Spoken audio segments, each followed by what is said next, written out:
We spent 8 hours on the phone on FaceTime. Once we had that, after we finished that conversation, I literally told him, "You are my person."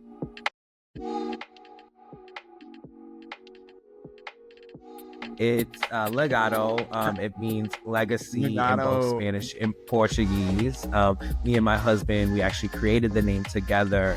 Once we got married, we decided we wanted to create our own legacy, and ultimately legado means legacy. And so it was the perfect way for us to establish something. So God willing, 400 years from now, our great grandchildren will look back and be like, oh, look at what my grandparents did. They created this name for us. They created this legacy. We created a crest. We've done all the things the old white families used to do back in the day. We really wanted to set up our family with some of the similar kind of things. And even for me, when you think about Blackness in America, we're traditionally attached to slaves. So most of our names came from slavery, from our slave owners. If we're, African, Black from America. And my family is originally from Cape Verde, at least my mom's side of the family. So I wanted to, especially detach that trauma from my legacy and what could come from the future of the people that we, come after us. But to jump in, I am Ashton Legadoé. I use he, him pronouns. I'm originally from New Bedford, Massachusetts. I've had the pleasure of living a lot over the states, Massachusetts, Florida, New York, Chicago. I just spent living 3 years in Puerto Rico, and currently based in Los Angeles, where I have a love-hate relationship with the city, but the sun, the vibes, the weather, the food is something, and especially my husband, who's also an amazing storyteller and costume designer, is here. So LA is home for now. For now, I'll keep that very brief, but I know for sure I will be moving somewhere else in the upcoming years to create and really establish the legacy as I started from the top, in a place that really values and sees our bodies as not just capital and a number, but actually something that is contributing to the society and uplifting communities. I come from a unique background. My mom's a single parent. She navigated all the things a single mom would need to do, trying to raise 3 boys in America. And so I have a lot of stories to pull from. And in taking my acting degree, I realized oh, why would I wait for somebody to write something for me when I could just write it myself? And in that transition to become more of a writer-director, and started to make my own projects. So made a web series with a collaborator called The Outcrowd, which you may be able to find on TV, on the YouTubes, but it's out there. It's about kind of coming of age of a, voluptuous person navigating queer life. And then from there, I went to make a web series called Bi, which is still on YouTube. And it stars one of my business partners, David J. Cork, who is navigating New York, living as a bisexual. And it took a very much a House of Cards approach where we looked and where the main character looked and talked directly to camera. And that was something that really pushed us creatively. And doing that, I got my MFA from City College in New York City, where I was able to make some short films, and ultimately, which led me to make my first feature. I had worked on a film on Netflix called The 40-Year-Old Version. I was Rada Blanks, the director, her assistant. So I was able to watch her make a film from beginning to end, get it on Netflix, go to Sundance, win Best Director. And after that experience, I said, I have all the tools. I have my MFA, I have my MBA, I have this, distinct experience, learning hands-on. Let me go out and make my film. Then the pandemic hit. In that time, was dating a person, happened to be a girl, a woman. My first woman as a queer adult. I dated girls back, trying to figure out myself. But this was an adult relationship where I made a choice around still being a queer person, but wanting to, this person saw me, this girl saw me, I saw her, and I thought it was, something we could do. And so this film, Nana's Boys, that came about was really kind of an exploration of our relationship, just told through two men instead of a guy and a girl. Because as a queer person, I'm very committed to telling queer stories, Black queer stories. Yes. And so, yes, I might have been in a relationship with a girl at a time, but I knew I was very much committed to telling this story about Black queer love, especially when it's something we never get to see on screen. And as I was finishing up the movie, Malcolm and Marie came out on Netflix, which stars Zendaya and John David Washington. And it's literally, when I saw the film, I said, oh my God, is this not my film? In a just different perspective, you know, like that's a straight relationship. Yeah. I feel like Malcolm and Marie deals with a lot of trauma in the relationship, and like it can be very toxic.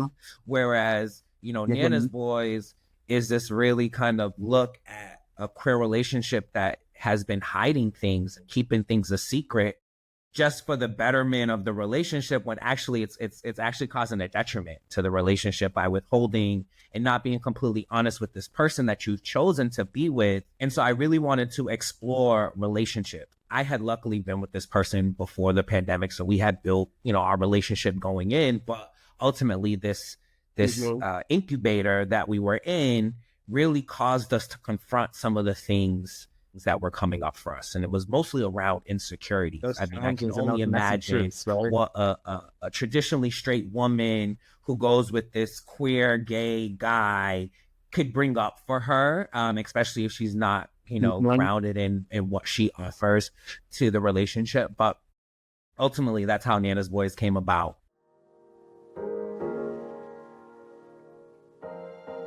Happy birthday. Welcome to the Dirty 30 Club. Oh my God. Cute, we have to have this party. You only turned 30 once. I have no plan, no job, no purpose. Mari, a job doesn't define purpose. There's been an unknown explosion in the area. A mandatory lockdown is in effect. No power, no phones. We come before you as your humble servants, God. We pray that these batteries work, Jesus. Please, Lord. Why don't we have some fun? Something changed in Mexico. You said he's gonna propose to me on that trip. You always jump shit when it's time to finish something. It always has to go your way, the way that you planned. Am I enough for you, Amar? I am exhausted to living up to your impossible standards. Can't wait and expect life to happen in the snap of a moment. You do need a plan. Life is lived through instant moments, not prolonged plans.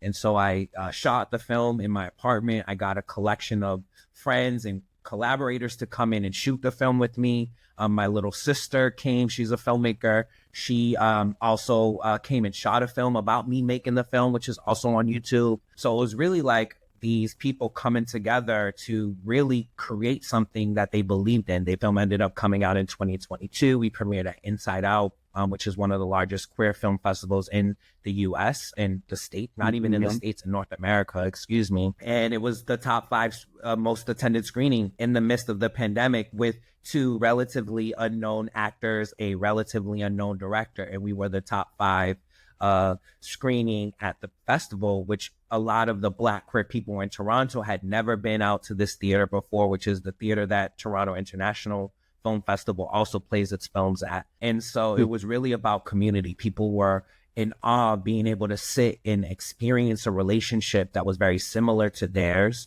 that reflected and mirrored their own relationships or their own wants and desires or things to avoid in relationships. So it really created a conversation around queer relationships, around queer love, and what they could be. And obviously this experience that these characters go through are unique to them, and every relationship looks different, but it's something that, because we don't have enough of Black queer relationships on screen, I found it very important for me to tell this story that didn't have violence, that didn't have overly sexual things going on. Like, I really just wanted to focus on these two men in their relationships, and that's where the film kind of came about. I appreciate that because it's a complete culmination of who you are, well, who you were throughout like many moments of your life, especially over the last, I would say, probably about 10 to 15 years. I feel like that's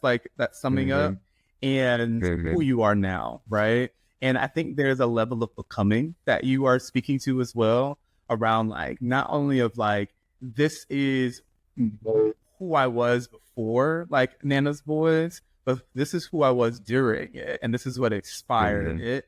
And then like we are also going to be able to talk about like who you are like now, and like what's that going to look like moving forward, right? And I think it's extremely important to also tell these stories. I mean, it's the reason why this podcast exists, right? It's because I didn't see that there was representation of like what melanated queer love like really looks like, what it looks like when relationship, the relationship perspective. But now we are evolving is, what is that like within yourself, right? Like, how do you navigate that as self-love, as self-discovery, self-definition, right? To be able to love someone in partnership, in companionship, in your relationship, whatever it may be for you. And so I think that's like a perfect like way of introducing yourself, but also like us being able to dive into our discussion today. So I like am excited about this conversation because we're talking about a number of different things. And one of those things we're talking about is like truth as a starting point, right? We're really talking about like exploring how you know, use art through the lens of storytelling. And I think that you've given us an opportunity to see like what that looks like from your perspective, like through that introduction, right? Because like Nana's Boys is a direct representation of what you were experiencing in your life, right? Like that is the story. And then you use art, the film, to be able to bring that to life through a queer perspective, I will say as well. I want the audience to really know more about you as a creator and as like the subject. And I think that was a perfect introduction into our next piece. And so this first question is kind of like a little bit of a deep question. And I want to know a little bit about like your life, right? And if we were in the opening scene of your life right now, and it was a film that was coming out, what will we see right now? Like as of who you are as Ashton today as I am. Well, if we were opening up on a movie, the first thing would be a 4:45 a.m. alarm clock going off and me hitting snooze exactly 2 times. So waking up around 5 a.m. to get up to start the day. And it starts just, first just giving grace, giving thanks for just being able to exist, to take another breath, just really starting my day with gratitude. And it would be a day in a life. Ultimately, the types of films that I like to tell around this person who is navigating, bringing their dreams to life in the midst of what the challenges of life present. And for me right now is really just really owning freelance life of like waking up, making my own schedule, doing the things that I need to get done without having the full-on 9-to-5 job, like really figuring myself out, like what is it that I'm going to do. And so my life has been, my mom, as I mentioned, was a single parent. She navigated substance abuse. And so for me, I had to grow up a lot sooner than what, a normal 14-year-old had to do, because I had a little brother who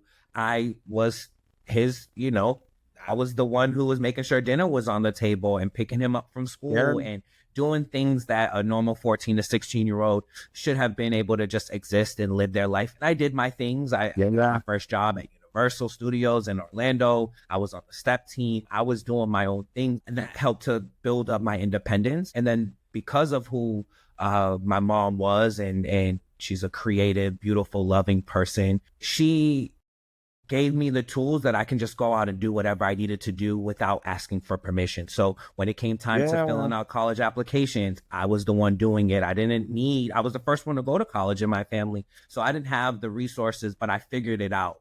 And so that kind of really formulated who I am and how I show up in the world, and just like really going for something. And it even shows up in my relationship with my partner, where I've been with this person almost 3 years now, and we're married. That's my husband. But yet I still try to do things independently, because for 33 years of my life, I was mostly a single person. I've had relationships here and there, but mostly was doing things on my own, trying to take care of things without having the support. But now I have the support. So it's also like leaning into that. My relationship at the time literally crumbled as I finished the film. And ultimately that relationship with her really set me up for the relationship with Fernando. And all of the things that we went through, me and her, really prepared me to be the best, most abundant, worthy, loving, outrageous human being that I could be when it was time to reconnect with Fern. Now, me and Fern met in 2010, back in Miami when we was in college. And the story is we share a boyfriend. He was dating my ex. He had just finished dating my ex. So then once we found out we shared an ex, it was kind of like, oh, well, no, not really. And then I was also leaving to New York. So it was also very much like, I'm not really looking for anything serious. It's just like a good time. And we had this one, we both remember sharing a kiss and that being it. And so then we disconnected for 13 years. Mind you, he's a storyteller. He worked on films like The Florida Project, Moonlight, a lot of great films. So most of his films that he worked on went to Sundance.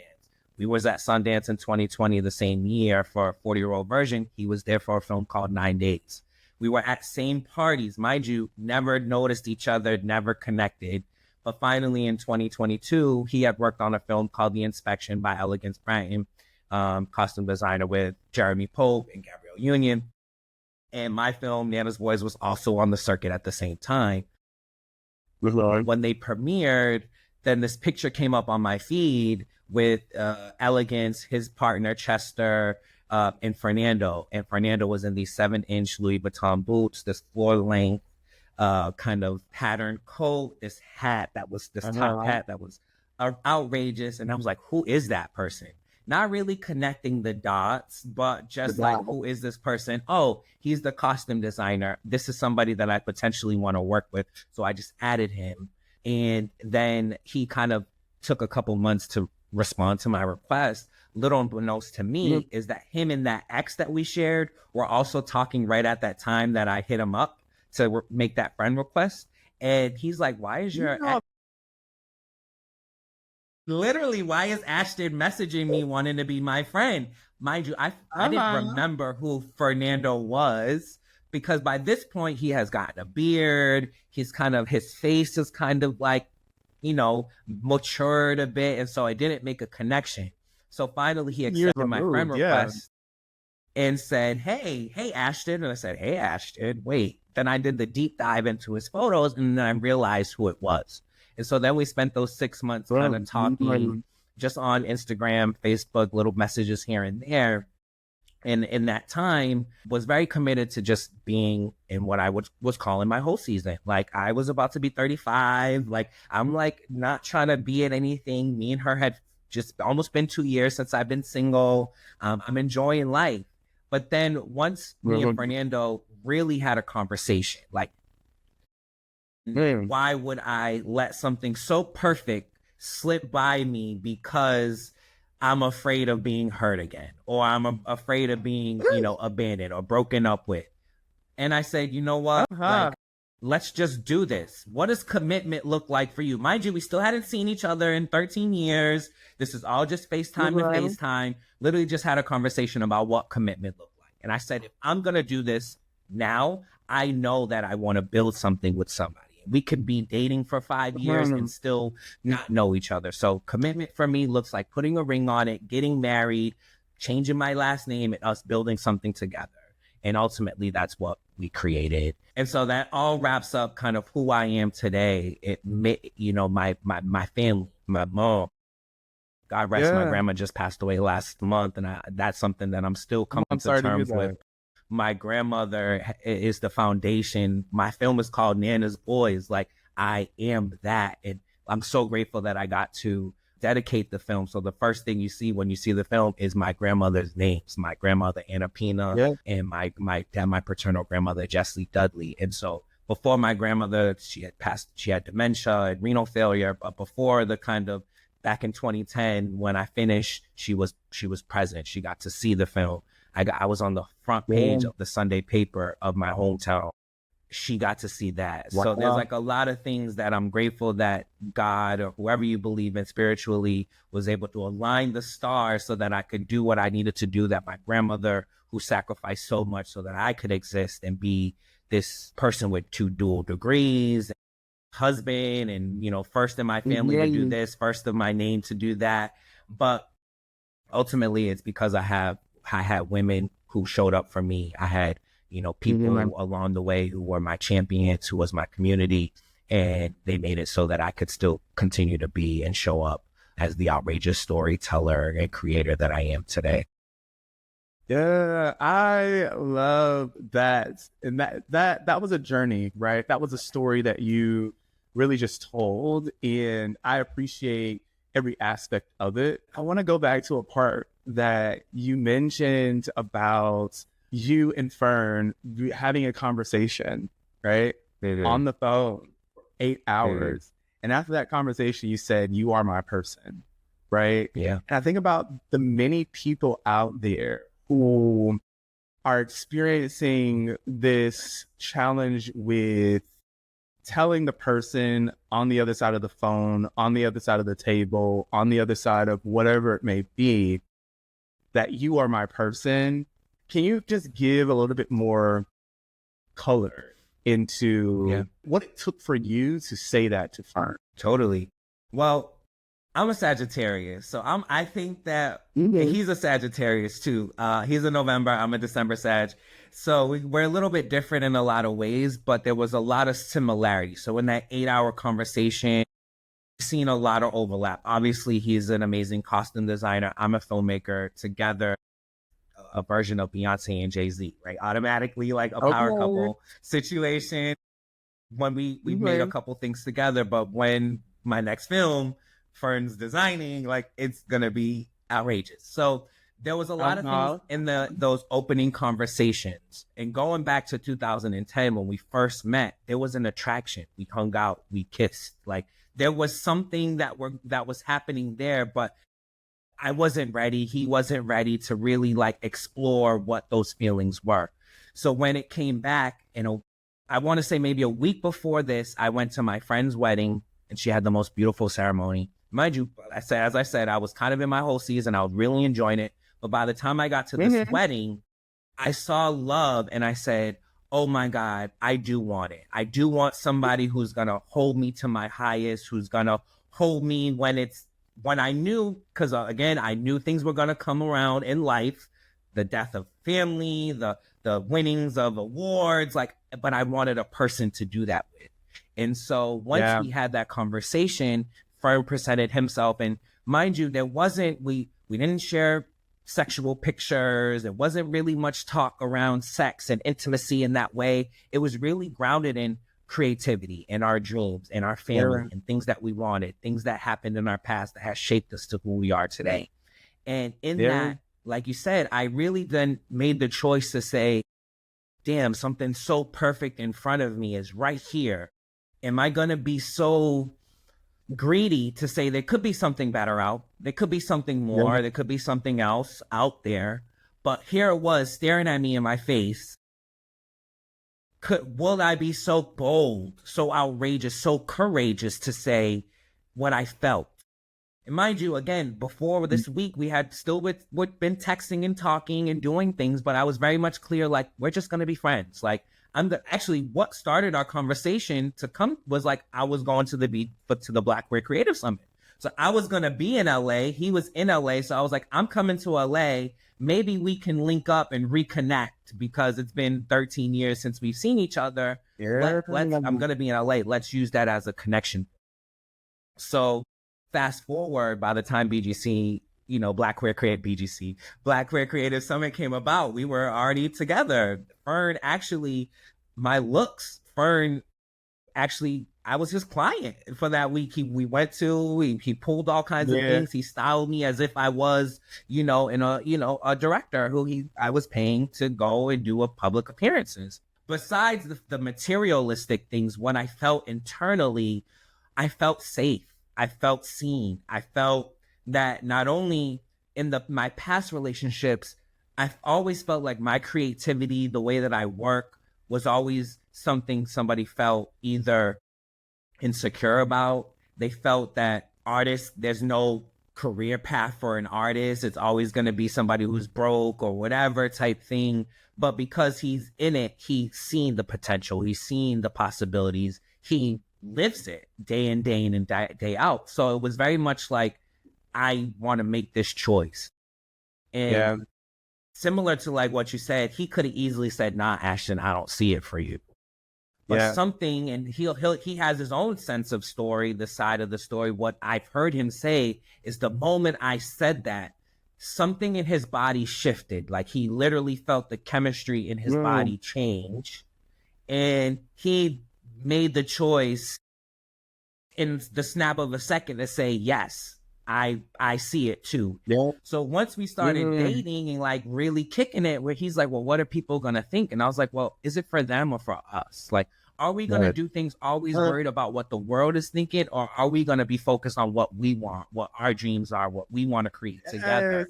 And he had to have that and be like, you're right, Ashton. Like, I've been living my life for everybody else and look where it's got me. I'm going to make this choice for me.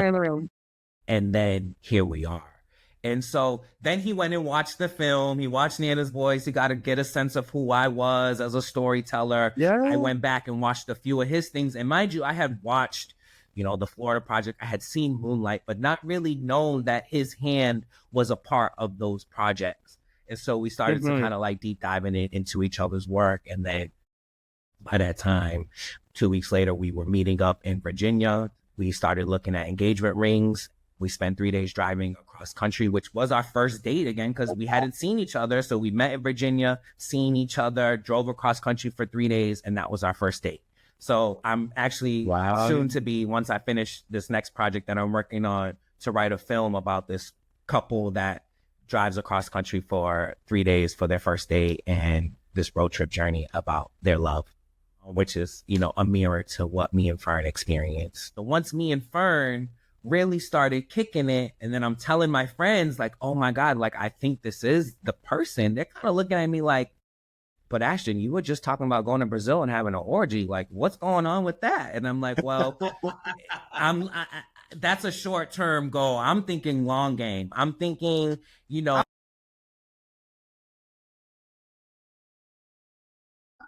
girl's allowed to go to Brazil, okay? I mean, it's definitely was something up on my bucket list, but I'm also like, if I had to miss out on that for this person, I will miss out on the orgy. It's not that big of a deal. I'd rather have a person that I can build my life with, build my world with, leave something behind. And my aunt had recently passed away, and she was with her husband for 45 years, and they had this beautiful love story. And at that same time, I was like, I want that. I want that same love. I want, especially being Black, queer. My mom's single, my grandmother's single, my great aunt's a single. Love doesn't look the same way in my family that it might have looked in others. And I wanted to make sure that love was very present, even honest. Like, I don't want to be cheating on my person. Like, I don't want, none of that stuff to diminish what we're creating. And so there's a lot of, we set a mission statement for our relationship. We set ground rules. We do different things ritual wise to make sure that it always comes back to us. And those were the things that, when we tuned in and chose each other, that it was just it. I am so grateful that I had Fernando to help me through, losing my grandmother and being there for me, and like all the things that I've been able to go through for the past few years, losing my job. My job I had my person who then, he just did season 3 of P Valley, which whenever the world gets to see it, you'll know that my man was behind all of it. And Uncle Clifford's looks are all, every Uncle Clifford look in this season is all custom, is all created from something, like everything is original. And so I'm always very grateful that I had a person to just hold it down for me. Yeah. So that's what that's what in choosing now 3 years after, I'm like, how differently would my life have looked had I not made that choice? Yeah. So there's so many pieces of what you just shared, right, in that story that I resonate with, but I believe the audience will resonate with as well. And when I'm often approached about like, oh, you're very handsome and and very surface level conversations, right? Like that is something that I can get there, right? What I'm playing most definitely is more of a long game. Who can come in and I feel like I can have a conversation with every single day, right? Who do I feel like I can't wait to have a conversation with, or I want to engage with like every single day, right? And it's really about finding that person, right? That is not that like short term, like it's sometimes all nothing about but just sex. It's nothing about just a good time. It's nothing about just like going on a date and ghosting one another like afterwards. Like, no, like I'm not really interested in that, right? Like I'm mostly interested in finding people who have longevity in my life, right? And the fact that you found someone and you were like, I got to make this decision right now. Like, I can't let this go. Like, this needs to be my person. And the way in which you all navigated that, and the fact that he was like, yeah, like, let's do it. Like, I'm ready to, right? Like, I'm moving forward in that direction as well with you. It speaks volumes, right? And there are sometimes some hurt that comes from, being vulnerable in the way that you did. Be vulnerable. And I think sometimes that pain is something that we often see in our communities, or I would say the aftermath of that pain is what we often see show up in our community. And it's a good way, really like segue into this other section of our conversation, which is around storytelling hurting, right? And it's really around exploring the cost of storytelling. And what happens when art really becomes the mirror that you can't really look away from, Totally. And so there was something that you had said previously. It was about how storytelling is both a mirror and a weapon. And I want to know, like, what does that mean for you, right? Like, how do you decide, like, when to use which, or do you use both? When you need to, right? Let's dissect Nana's voice for a second. So, again, I'm in this relationship with this woman, writing this story about a Black gay relationship. And as I'm presenting it to my actors, they're like, Ashton, there's something here, but there's something missing. They would never say what was missing, but they were just like, Ashton, there's something just that you're kind of skating around, but you're not, like, what is it? And so then I had to sit with myself and then again, make a choice to say, okay, well, do I really want to put this in there? Because again, now what I'm referring to is somebody's HIV status in the film. And it's like, do I really want to put this in because now every Black gay film now has to deal with HIV. And that just isn't something that I wanted to continue to put out into the world. But then I had to sit with myself as somebody who is living with HIV, who has to navigate even disclosure from the beginning, even with Fern. In that person conversation, as I'm kind of like really setting up the scene, I'm like, I gotta tell him because I will never fully give myself to somebody unless I'm honest about that with them. Because it's a piece that I don't wear on my sleeve. It's not something that's like very much like, this is very much who I am. but it is something that I hold because it is something that it is very vulnerable. There is so much stigma and so much things around people who navigate living with HIV. And so for me, at one point, I remember using my HIV status as a weapon to tell, like, when it was somebody who I really didn't want to mess with, like, in that way, but I wanted to, like, use it so that they would run, and then I didn't have to be honest that I wasn't really feeling them in the way that they thought I might have been feeling them. And so I used, hey, just so you know, I do have HIV, as a way for them to make a choice of, like, okay, I'm good. I really don't really want to deal with somebody in that way who's navigating that, and that's cool, right? Whereas anytime I ever used it, people were like, oh, well, I don't, I'm on PrEP, or, it doesn't really matter to me. So I use my personal experience to then pour that into these characters, because I think all my characters I've ever created are some form of myself, whether it's the way that I wish I could be, or a way that I've always wanted to be, or just something that I was in the past, that now this film I get to use as healing, as journey. Even like I said, this film's a breakup film. Literally, when I finished filming, me and her broke up. I used that process as healing as well, to like heal from breaking up with somebody who I also thought I was gonna be with for a long period of time. And so for me, that's really what storytelling is. And the most honest storytelling is the ones who are gonna take vulnerability and use it as a superpower, who's gonna take the most horrible things that have happened to you as ammunition to make something outrageously great. My thesis film is about a group of brothers, 3 brothers who get abandoned by their mom, and the 2 older brothers are raising their little brother. Very similar to my experience. And so it's always using who I am, what I've came from, as a through point through my stories, as a baseline, and then dramatize it, fictionalize it, use, go as far as whatever I get to do in my world that I'm creating that makes it very different from my characters. But they are usually a basis of myself. And so I think storytelling, yes, it's a tool. It could be a weapon, but it can also be something for healing, for safety, for joy. And ultimately, that's what I want to come back to in all the stories that I create, is some form of joy, some form of reflection, to be able to look at yourself and say, well, maybe I need to be more honest about what I want in my relationship, who I want to be with. Why have I been with this person when I haven't been happy for probably the last few years? Because I have personal things that I need to do on myself. Because a lot of things sometimes in relationships, you have to do work on you. You need to go and do whatever the retreat, whatever it looks like for you.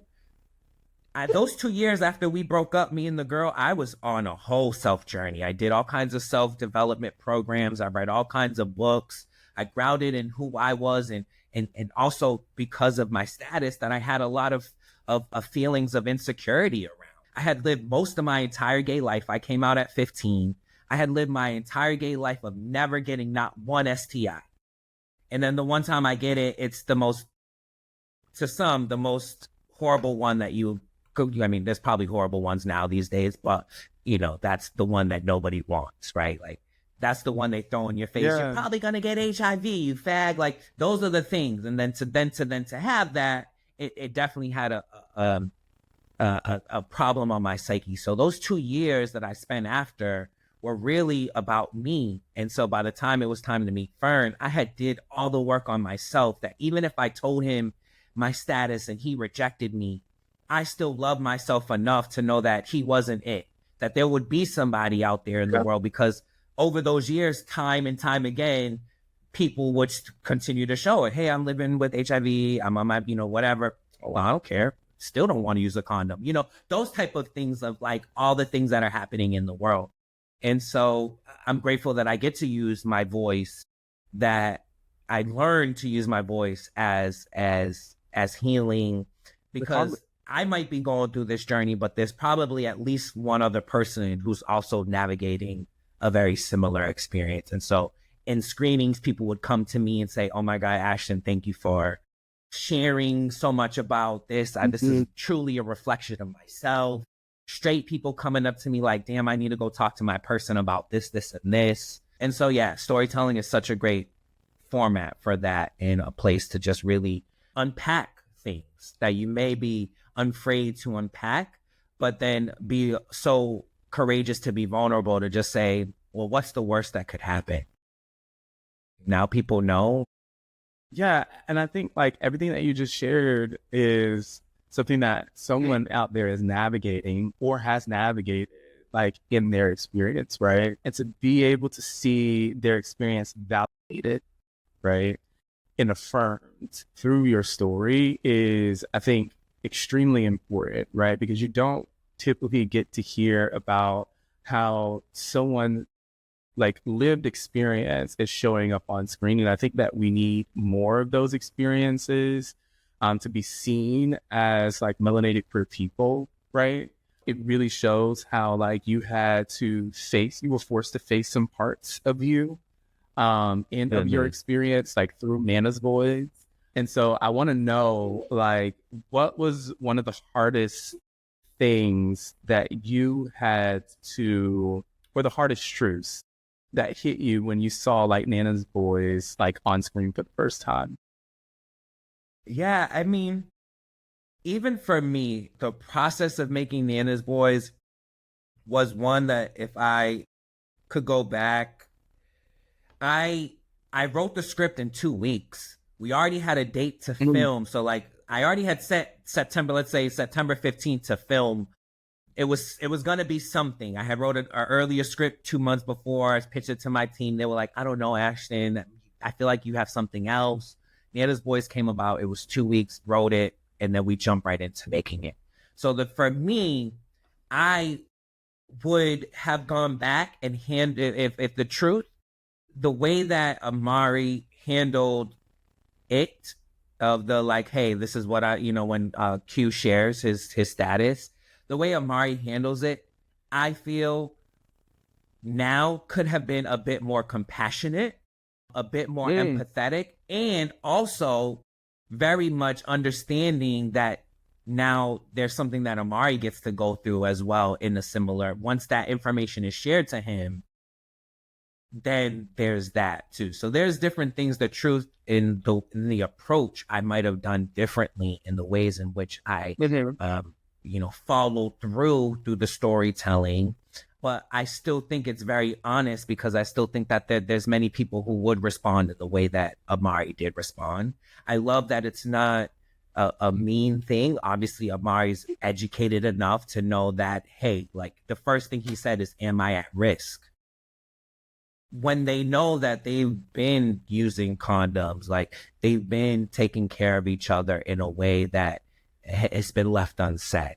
It's grateful, being now, 3 years after the release, 5 years after making it, I'm yearning to make something else, to use all those experiences, to use now the relationship that I have, his resources. Like I said, he worked on Moonlight, Barry Jenkins, the, Oscar award-winning movie. Like that is my husband, like that is now the person I have on my team. So I can only imagine the caliber of work that's going to come from me now that I have this person and I have all these experiences over the past 3 years. And so I'm very excited about what the future holds and how ultimately the next thing comes to life. Yeah. I love how you gas your man, child. I just love how you just, it's just so effortlessly, like that you just do it. It's just like, yeah, my man, like, he's been on X, Y, and Z, and he was the force behind like this film and that film. And I just enjoy and I love that, because that's also like love, right? Like that's also like your compassion, the energy that you have for him, right? Like to be able to platform him in a way that continues showcase, to champion highlight his work. Champion. You know what I mean? Like that's a flex. Not gonna lie. Yeah. That's something that like I have enjoyed you doing throughout this entire conversation. So I'm gonna dive us into our final like area, and this is really around like just reflection and growth, right? And thinking about you reflecting on just self-discovery, creative freedom, something that you had mentioned earlier, and just like kind of like closing the emotional loop that we've talked about here. Because we talked about some heavy stuff like during this conversation. Yeah. Which I appreciate being vulnerable in that way. And so my first question is around like, what does like freedom sound like to you these days, or look like to you these days? And really, how does that show up in your relationship with Fern? You talked about that a little bit, but go a little bit more in depth about what it looks like. Yeah. Oh, freedom to me is active. It's freedom is, it's like love. Love is an action. It's a choice. It's doing something. And so for me, freedom is expression, is waking up and making choices to like do better for myself. Like making, I haven't eaten meat since March, and it's like making conscious choices that I can make that might help me down the line is to me freedom. And so freedom is also audacity. It's also audacity to be honest, to be vulnerable, to be transparent, to be open. Like freedom is also that. Freedom is risky. Freedom is not comfortable. Freedom is uncomfortable. And especially in a space where we're existing right now, where the political world is the world, the financial world is the world, freedom to me is also empowerment. It's also autonomy. It's also doing something that your gut and your intuition is telling you to do, and you do it in the midst of whatever the world might tell you to do. Yes. So Nana's Boys is proof of freedom. That you can create in absence of Hollywood's backing. You can make stuff with community, for community, by community. Freedom is choosing someone to love and for them to love you back. And I do that by really just creating space to let him be seen and for him to see me, and also loving on him in the ways I want to be loved. So that it's a mirror, because I think that the Fern is a mirror to the things that are going to make me better. So the things that I need to keep working on are going to keep showing up in Fern. The things that he need to keep working on are going to keep showing up in me. And we're just going to keep reflecting that off each other, so that as we continue to work through that, God is going to, and the universe is going to continue to provide us with more and more. And until we deal with the challenges that we're dealing with, then is the next step, right? Then, by the time we continue figuring out who we are ourselves, then the blessing of children will come about, right? Then we'll be able to bring in, because we've dealt with the things that we needed to deal with, and now the universe has said, y'all are ready. And so creating space for that, for those moments, loving on him, doing dates, rituals, finances might be hard, but what is the creative thing that I can do for him around the different things that he loves? It could just be going for a really long walk. Like just the simplicity, I think is attached to freedom as well. I'm just grateful that I exist today when my freedom isn't attached to the color of my skin or who I choose to love. And while those things are all being attacked at different levels, for some way, somehow, I'm still able to exist. I'm still able to go to the store and get what I need and not feel like I'm being attacked or being beaten up on, or those type of things. So in the midst of it all, freedom is creativity. Yeah. Oh, that was beautiful. And it really gave me goosebumps. And there were a lot of words that you use, phrases that you use to describe like love, right? To describe what it means to you and what it looks like and how it shows up. And not only just how it shows up for you, but also how it shows up for other people. And so I think that's just beautiful. I don't want to close, but I am going to go ahead and close us out. But I do have one question that I want to ask you is, what's one thing that you've unboxed while learning to love yourself better? The one thing I've unboxed while learning to love myself has been that I am the only person standing in my way. That is it. Like, I am the only one who's in the way of me getting to wherever it is that I want to get into, whatever it is that I want. And it's up to me to release things, to build things, to create things, to invite people in, to collaborate, to contribute. All those things will then allow me to get to the next step of whatever it is that I want in my life.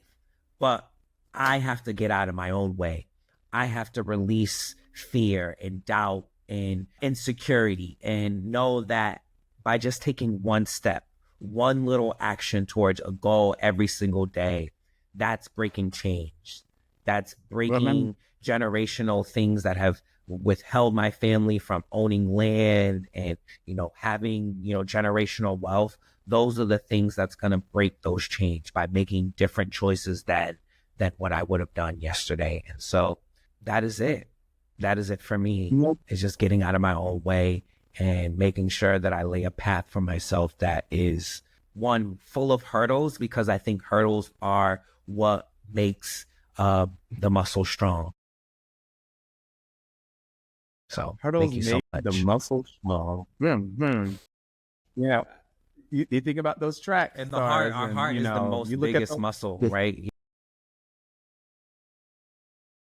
The heart is the biggest.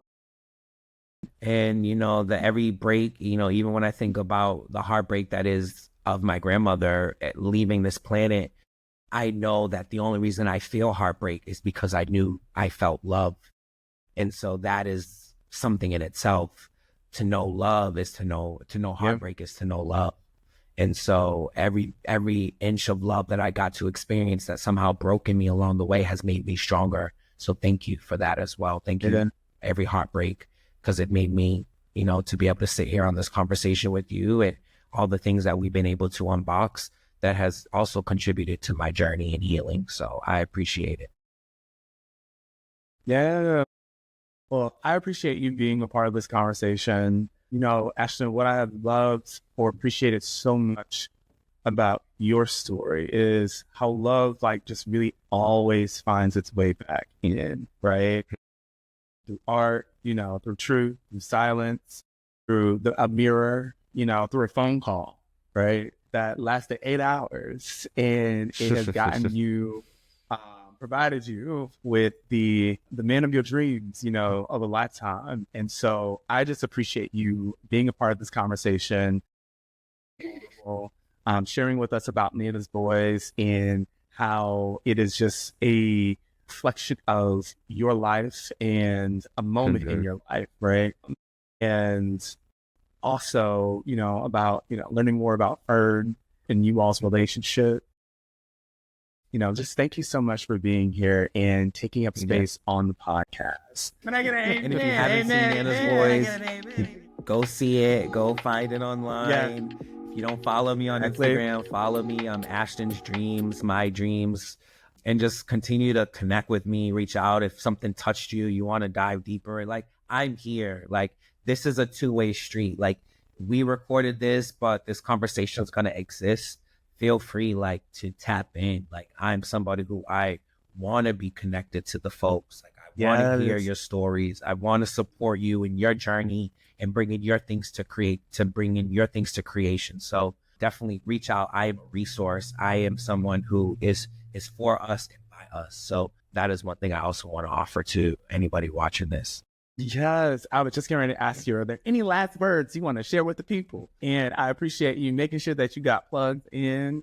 Thanks for unboxing Ashton's story with us, y'all, on Love Unboxed. If you enjoyed this episode and you'd like to help support the podcast, just make sure that you are sharing with others, post about it on your social media or leave just a rating or review.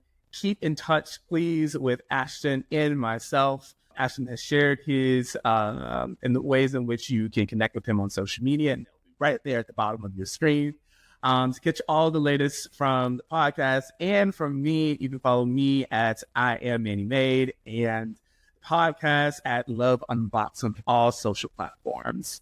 And remember, if you can't love yourself, how in the hell are you gonna love somebody else? All right.